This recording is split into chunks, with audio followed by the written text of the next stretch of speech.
அன்னை தெரசா என்ற பெயரில் அறக்கட்டளை தொடங்கி சேலத்தில் 500 கோடியை ஏப்பம் விட்ட போலி IPS அதிகாரி விஜயபானுவுக்கு பெண் சிறை வார்டனின் நகை மற்றும் பணத்தை சுருட்டிய வழக்கில் 17 ஆண்டுகள் சிறை தண்டனை விதிக்கப்பட்டுள்ளது. லட்சக்கணக்கில் நடந்த மோசடி வழக்கிற்கே 17 ஆண்டுகள் தண்டனை என்றால் கோடிகளை விழுங்கிய மீதமுள்ள வழக்குகளுக்கும் தீர்ப்பு வந்தால் விஜயபானு வாழ்க்கையே சிறையில்தான் தள்ள வேண்டும் என பலரும் கருத்து தெரிவித்து வருகின்றனர்.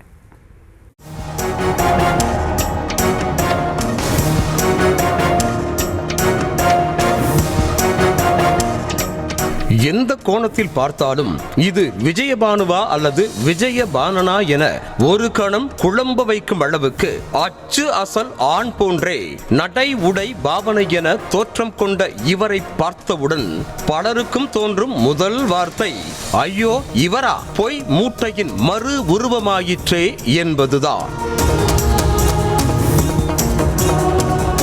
வேலூர் அடுக்கம்பாறை சுபம் நகரைச் சேர்ந்த விஜயபானு என்ற ஷிபா மேத்யூ அந்த மாவட்ட பாஜக பட்டியலணி தலைவராக இருந்தார். 10ஆம் வகுப்பில் தோல்வியடைந்த இவர் கடந்த 2021ஆம் ஆண்டு நகராட்சி தேர்தலில் 5வது வார்டில் போட்டியிட்டு சொற்ப வாக்குகள் வித்தியாசத்தில் தோல்வியடைந்தார். ஆனாலும் மக்கள் மத்தியில் அவருக்கான ஆதரவு இருந்தது. அதனை பயன்படுத்தி அரசு வேலை வாங்கி தருவதாகவும் டெண்டர் எடுத்து தருவதாகவும் பலரிடமும் பணம் பறித்து மோசடியில் ஈடுபட்டார். அந்த தகவல் பாஜக தலைமைக்கு தெரிய வர விஜயபானுவை 2023இல் அடிப்படை உறுப்பினர் பதவியில் இருந்தே நீக்கியது.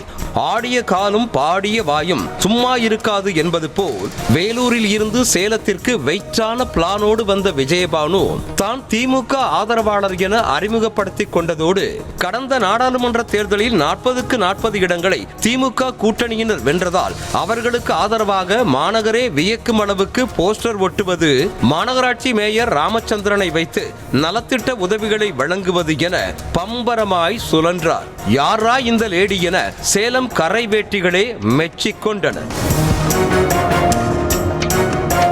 இதற்கு மத்தியில்தான் அம்மாப்பேட்டை ஆத்தூர் மெயின் ரோட்டில் உள்ள சிவகாமி திருமண மண்டபத்தை வாடகைக்கு எடுத்த விஜயபானு அன்னை தெரசா என்ற பெயரில் அறக்கட்டளை ஒன்றை துவங்கினார். ஏற்கனவே நலத்திட்ட உதவிகளை வழங்கி நல்ல பெயர் எடுத்து வைத்திருந்ததால் திருமண மண்டபமும் ஈஸியாக வாடகைக்கு கிடைத்தது. ஜெயபிரதா, சையத் முகமது, பாஸ்கர் ஆகியோரை அறக்கட்டளையில் இணைத்துக் கொண்ட விஜயபானு இலவச கணினி பயிற்சி, தையல் பயிற்சி, ஆங்கில மொழி பயிற்சி, TNPSC குரூப் 1 முதல் 5 வரையிலான தேர்வுக்கான பயிற்சி வகுப்புகள், அரசு பள்ளி மாணவர்களுக்கு இலவச டியூஷன், கூடை பின்னல், பாக்குத்தட்டு தயாரித்தல், மெழுகுவர்த்தி, சாம்பிராணி தயாரித்தல் மற்றும் கைவினை தொழில்கள் கற்றுத்தரப்படும் என விளம்பரம் செய்தார். கூடவே அந்த பயிற்சியின் போது 10 ரூபாய்க்கு சாப்பாடு என்று விளம்பரம் செய்ய ஏழை எளிய மக்களும் அறக்கட்டளையில் குவிந்தனர். சொன்னது போன்றே அவர்களுக்கு 1 மாதம் பயிற்சி அளித்து 10 ரூபாய்க்கு சாப்பாடு, டீ, காஃபி, வடை, பஜ்ஜி, சொஜ்ஜி ஆகியவற்றை வழங்கி மக்கள் மத்தியில் புகழின் உச்சிக்கே சென்றார். ஆனால் இதெல்லாம் திருட்டு வேலைக்கான அச்சாரம் என்பது யாருக்குமே தெரியவில்லை. தாங்கள் தொடங்கும் திட்டத்தில் முதலீடு செய்தால் பணத்தை வாரி அள்ளலாம் என பொதுமக்கள் முதல் பணம் படைத்தவர்கள் வரை அனைவருக்கும் ஆசை வலை விரித்தார் விஜயபானு.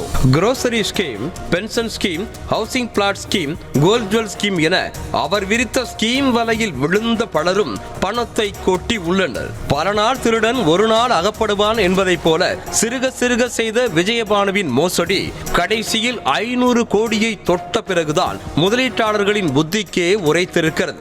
அதனால் புகாருக்கு மேல் புகார்கள் குவிய பொருளாதார குற்றப்பிரிவு போலீசார் விசாரணையை முடுக்கிவிட்டனர். அப்போதுதான் விஜயபானு வேலூரில் செய்த மோசடிகளும் வெளிச்சத்திற்கு வந்தன.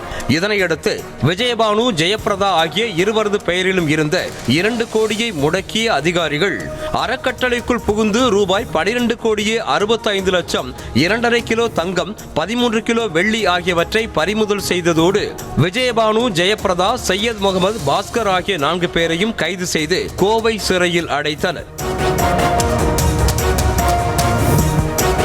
இப்படி மோசடிகளின் ராணியாக இருந்த விஜயபானு கடந்த 2011ஆம் ஆண்டு ஒரு மோசடியில் கைதாகி புழல் பெண்கள் தனி சிறையில் இருந்தபோது அங்குள்ள பெண் வார்டன் ஒருவரிடம் வேலையை காட்டிய வழக்கில் தற்போது அவருக்கு தீர்ப்பு வழங்கப்பட்டிருக்கிறது.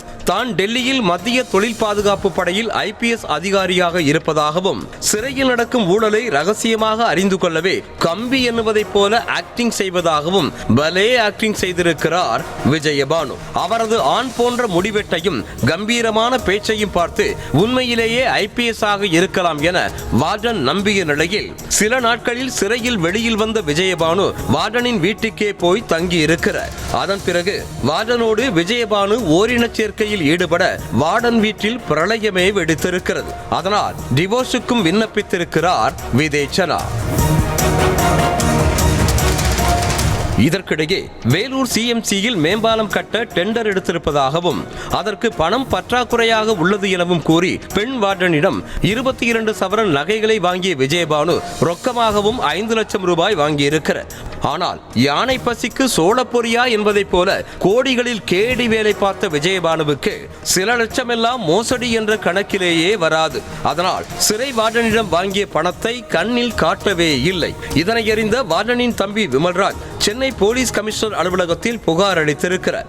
விஜயபானு என்ற பெண் IPS அதிகாரி என கூறிக்கொண்டு தனது அக்காவோடு ஒட்டி கொண்டிருப்பதாகவும் டிவோர்ஸ் வரை சென்று அவரது வாழ்க்கையே கேள்விக்குறியாகிவிட்டதாகவும் கூடவே பணம் நகைகளையும் வாங்கிக் கொண்டதாகவும் கூறியிருக்கிறார் விமல்ராஜ். அதன் பிறகு வழக்கு பதிவு செய்து விசாரணை செய்த போதுதான் விஜயபானுவின் மோசடி பிளாஷ்பேக் அனைத்தும் விதேச்சனாவுக்கு தெரிய வந்திருக்கிறது. இது தொடர்பான வழக்கு கடந்த 13 ஆண்டுகளாக சென்னை பூந்தமல்லி நீதிமன்றத்தில் நடைபெற்று வந்த நிலையில் மோசடி ராணி விஜயபானுவுக்கு 17 ஆண்டுகள் சிறை தண்டனை மற்றும் ரூபாய் 1,10,000 அபராதம் விதித்து தீர்ப்பளிக்கப்பட்டிருக்கிறது. விஜயபானு செய்துள்ள மோசடிகளில் சிறு புள்ளியான விதேச்சனா வழக்கில் மட்டும்தான் 17 ஆண்டுகள் சிறை தண்டனை கிடைத்திருக்கிறது. ஏற்கனவே அறக்கட்டளை பெயரில் அடுக்கடுக்கான மோசடி, அரசியல்வாதி மோசடி, போலி IPS அதிகாரி மோசடி என பெரிய பெரிய வழக்குகள் எல்லாம் விசாரணையில் தான் உள்ளன. அந்த வழக்குகளில் விசாரணை எல்லாம் முடிந்தால் விஜயபானு வாழ்நாள் முழுவதும் வெளியுலக சூரிய வெளிச்சம் படாமல் சிறை வாசம்தான் அனுபவிக்க வேண்டி வரும். நியூஸ் தமிழ் செய்திகளுக்காக செய்தியாளர் ஜெய் ஹரிஷ்.